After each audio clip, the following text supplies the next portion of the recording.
오늘 또 그대의 최고의 날입니다.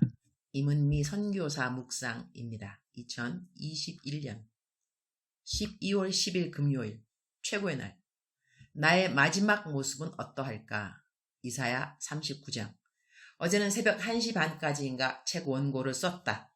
2월까지 책 2권을 다 쓰게 될는지는 모르겠지만 일단 나는 이렇게 돈을 노예 삼았다. 책은 먼저 시작한 책이니 먼저 마치도록 해야 할 것 같아. 어제 원고를 쓰다 보니 새벽 1시가 훌쩍 지나기까지 원고를 썼다. 책 한 권 쓸 때마다 사실 가장 고생하는 신체의 부분은 어깨와 눈이다. 계속 자판기 두드려야 하고 그리고 눈으로 읽으면서 다시 교정해야 하고 등등등. 그래도 아직은 내가 할 수 있는 일이라는 것이 감사하다. 나는 요즘 이사야서를 묵상하면서 이사야서 성경 공부는 유튜브를 통해서 하고 있다. 요즘은 정말 유튜브에 들어가면 웬만한 정보와 지식들은 거의 다 습득할 수 있지 않은가 한다. 사람마다 무엇에 관심을 가지고 유튜브에 들어가는가 다르겠지만 나는 보통 성경 공부를 유튜브를 통해서 한다. 이사야서 강의는 많은 분들이 설교하셨는데 성경 구절을 한 구절 한 구절 공부하기에는 지남쌤 성경 공부가 좋다고 생각돼요. 요즘은 시간이 없을 때는 지남쌤 성경 공부만 듣는다. 나는 보통은 적어도 2-3분의 이사야서 강의를 듣는다. 내가 하는 묵상은 주로 삶의 적용이 중심이기 때문에 뜬금없이 성경 맥락과 상관없는 삶의 적용을 하지 않기 위해서 내가 올리는 묵상은 단순하지만 성경 공부는 차근차근 성경 묵상 자체가 성경적이기를 힘쓰는 편이다. 지남쌤은 내가 몇 년 전인가 상해 코스타 갔을 때 내 룸메이트였다. 그때도 내가 어깨와 허리가 아팠는데 우리 둘 다 새벽형인지라 새벽에 일어나서 큐티를 했던 기억이 있다. 그때 지남쌤이 어깨에 좋은 마사지용 용구가 있다면서 조그마한 나팔병 같은 것으로 내 어깨 마사지를 해주면서 서울 돌아가면 이거 보내주겠다고 자그마한 용구이지만 어깨 풀어주는데 정말 좋다고 했다. 그런데 그렇게 코스타같이 외부 집회에서 만나서 서울 돌아가면 뭐 해주겠다 한 말을 지키기는 쉽지 않다. 일단 모두 다 자기 사역지로 돌아가면 밀린 일들을 해야 하기 때문에 언제 우체국 가서 내게 보내주겠다는 것을 기억하고 보내주겠는가 말이다. 그런데 상해에서 돌아온 지 얼마 안 되어서 지남쌤이 그 조그만 어깨 마사지 용구를 택배로 보낸 것이다. 자기가 디자인했다는 옷도 함께 보내준 기억이 있다. 나 완전 감동했다는 거 아닌가. 세상에나 정말 보냈네. 그렇게 나는 지남쌤을 처음 알게 되었는데 요즘 유튜브에서 이사야서 성경 공부 이런저런 강의 듣다가 유튜브로 다시 만나게 되었다. 내가 이사야서 공부로 도움 많이 받고 있다고 고맙다고 댓글을 남겼더니 나중에 연락이 왔다. 오랜만에 이런저런 이야기하다 보니 지남쌤이 이번 크리스마스에 9,000명의 보육원 아이들에게 선물을 해준다는 말을 듣게 되었다. 받은 문자를 그대로 복사해서 옮겨본다. 하나님을 만나고 지난 13년 동안 세상적으로는 철저히 망한 인생을 살았는데 말씀 전하는 것은 놓지 않았어요. 13년이 지나니 아무것도 아닌 저를 통해 말씀이 일하심을 보게 하시네요. 이 말씀 공부 유튜브에서 OE 패밀리, 오병이어 가족이라는 단체가 만들어졌고 전국 보육원을 먹이고 있어요. 이번 크리스마스엔 전국 4세 이상 9,000명 보육원 아이들에게 그들이 원하는 선물을 전달해요. 놀라우신 하나님. 보육원 아이들이라고 하니 얼른 마음이 뭉클해져서 후원 계좌를 달라고 해서 후원금을 넣어드렸다. 하나님의 일을 열심히 하는 사람들에게 나는 주머니가 저절로 열어지는 것 같다. 나는 선교사인지라 선교 후원금을 받지만 내가 받는 선교 후원금으로 나는 케냐 사역 외에도 많은 사역들을 후원한다. 그래서 주님께 늘 여쭙는다. 누구를, 어느 단체를, 언제, 어떻게, 얼마의 재정으로 도와주어야 하는지에 대하여 말이다. 내가 재정 후원 받는 것을 넉넉히 받게 해주십사. 특별히 기도해 주시는 분들이 있으시다. 어떤 분은 금식으로, 철야 기도로 정말 얼마나 열심히 기도해 주시는지 그 기도 덕분에 늘 다른 사역자들도 도와줄 수 있는 재정이 있어서 감사하다. 내일은 새벽부터 남편이 현지인 사역자들이랑 메루라고 하는 여기서 5시간 떨어진 곳에 3박 4일 야외 부흥에 인도하러 간다고 한다. 나보고 같이 가겠냐고 하는데 5시간 운전해야 한다는 이야기에 나는 좀 봐달라고 했다. 허리 디스크로 아픈 이 허리로 5시간 차로 운전은 무리인지라 거기다 비포장 도로까지 갈 생각을 하니 그 대신 재정은 팍팍 후원할 테니 필요한 만큼 말하라고 했다. 선교의 동력은 기도, 물질 그리고 직접 복음 전파 다 필요한 거 아니겠는감요. 이사야 39장 8절 히스기야가 이사야에게 이르되 당신이 이른바 여호와의 말씀이 좋소이다 하고 또 이르되 내 생전에는 평안과 견고함이 있으리로다 하니라. The word of the Lord you have spoken is good. Hezekiah replied, for he thought there will be peace and security in my lifetime.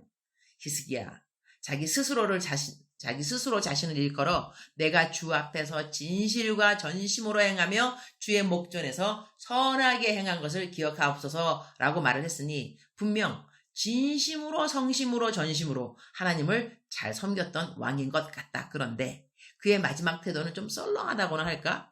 사역자들마다 자기들의 사역에 대하여 중심 내지는 각오로 마음에 새기는 성경 말씀이 있을 것 같다. 나에게 그 말씀은 히브리서 13장 7절 말씀이다. 하나님의 말씀을 너희에게 일러주고 너희를 인도하던 자들을 생각하며 그들의 행실의 결말을 주의하여 보고 그들의 믿음을 본받으라. Remember your leaders who spoke the word of God to you. Consider the outcome of their way of life and imitate their faith. 하나님의 말씀을 나는 사람들에게 일러주는 자이고 그리고 하나님의 백성들을 하나님께로 인도하는 자의 직분이 내가 갖고 있는 직분이 맞다. 그런데 이런 사람들의 무엇을 주의하여 보아야 한다고 성경을 말씀하시는가? 그들의 행실의 결말이라는 것이다. 그러니 그들의 시작이 아니고 그들이 지금 얼마나 잘하고 있는지 현재도 아니고 결국은 결말이고 그리고 결말에 그들이 얼마나 베스트셀러의 책을 지었는지 강의를 많이 했는지 많은 사람들을 영육간에 치유했는지 그런 사역에 화려한 열매를 보란 말씀이 없다. 그들의 행실의 결말이라고 한다. 참 두려운 말씀이 아닐 수 없다. 끝까지 가야 하는 것이다. 그리고 행실의 아름다운 결말을 보여줄 수 있어야 한다는 것이다. 주님 오늘 또 최고의 날입니다. 히스기야는 자기 백성들이 어떻게 하나님께 벌을 받던지 어떤 처참한 멸망이 그들에게 자기의 어리석음으로 임하던지 아랑곳하지 않는 듯 자기 때에는 평강과 견고함이 있을 것이라고 그렇게 안이한 답을 합니다. 결국 나 하나 잘 먹고 잘 사는 것에 만족하는 삶의 말로였다는 것이죠. 그래도 명색이 왕이라는 리더인데도 불구하고 이러한 마음가짐을 가졌다고 하는 것. 그리고 그 마음가짐이 처음에는 그렇지 않았다는 것을 돌아볼 때 나 자신을 돌아보게 됩니다. 어제 겸손했던 모습이 있다면, 어제 정직했던 모습이 있었다면, 어제 감사로 충만한 모습이 있었다면 저의 마지막 결말에는 더 큰 겸손과 더 없는 정직과 더 없이 넘쳐나는 감사가 있도록 저에게 긍휼을 베풀어 주시기를 기도드립니다. 매일매일을 말씀 앞에서 자신을 돌아볼 수 있도록 저희에게 성경 말씀을 주신 하나님 진심으로 감사드립니다. 오늘은 한국에서 케냐를 방문하신 한국분 몇 분이 저를 꼭 만나고 싶다고 해서 점심을 같이 하기로 했습니다. 만남 사역 가운데 주님의 임재하심이 함께 해주시기를 기도드립니다.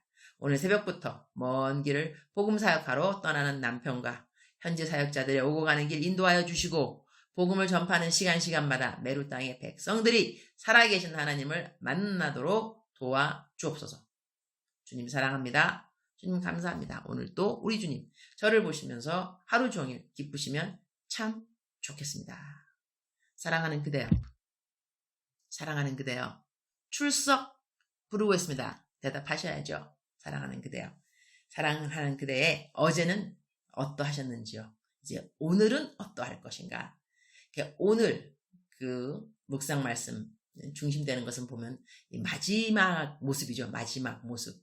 히스기야의 처음 모습이 아니고 마지막 모습. 하나님께서 히스기야 살려주시고 아마 종기가 크게 났던 것 같은데 하나님이 다 살려주시고 병 낫게 해주시고 그랬는데 바벨론 사람들이 오니까 자기 있는 건 다 보여주고 보물 다 보여주고 이렇게 해서 결국 이사야 선지자로부터 이제 그 히스기야 왕이 너가 다음에 너희 나라가 어떻게 망할 것이라고 이제 예언 그걸 듣잖아요.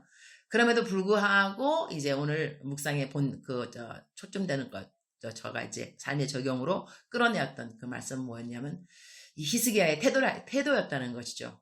그러니까는 우리가 열심히 무엇인가를 위해서 살아가다가 또한 남들을 위해서 살기도 하다가 마지막에 자기가 이제 죽기 얼마 안 남았을 때 정말 그러할 때는 어떻게 삶의 그 매듭 마지막이라 그러죠. 그 결말 그 모습 자기의 결말의 모습이 어떠할까를 생각해 본다면 오늘 하루 내가 어떻게 살아야 내 마지막 결말까지 아름다운 행실로 그 행실의 결말을 보아 그랬으니 마지막에 나는 히스기야 같은 그런 왕이 되어서 나 잘 먹고 잘 살았으니까는 남들이 뭐 어떻게 되든지 내가 죽고 난다면 뭐 알게 뭐냐 그런 거 아무 생각 안 하고 그냥 나 하나 잘 챙겨서 죽는 그러한 사람의 모습이 될 것인지 마지막 모습으로 아니면 내 것 좀 안 챙기더라도 다른 사람 거 더 챙겨주고 그래서 내가 죽고 없더라도 다른 사람들이 앞으로도 계속해서 내가 만약에 사역자라면 사역을 다 열심히 더 잘할 수 있도록 그 발판을 잘 만들어주고 간다거나 뭐 이런 거 여러 가지 삶의 적용이 다를 수 있겠죠. 사람마다 직분이 틀리고 또한 하나님께서 주신 사명도 틀리니까 사랑하는 그대요. 사랑하는 그대요. 억만 번 더 들어도 기분이 좋은 말 들으면 들을수록 더욱더 힘이 생기는 사랑하는 내 딸아 사랑하는 내 아들아 너희들의 결말 나에게 맡길지니라 나에게 맡기는 너의 결말 그 행실은 오늘 너가 어떻게 살아가는가 그것하고 연결이 되겠지라고 말씀하시는 주님의 음성 들려오는 것 같습니다. 오늘 우리 어떻게 살아가는가가 저희들의 마지막 결말을 결정하는 것도 되겠죠. 사랑하는 그대여 사랑합니다. 사랑하는 그대여 축복합니다. 오늘 멋진 하루 살아가는 그대 되기를 축복합니다. 오늘도 그대의 최고의 날입니다.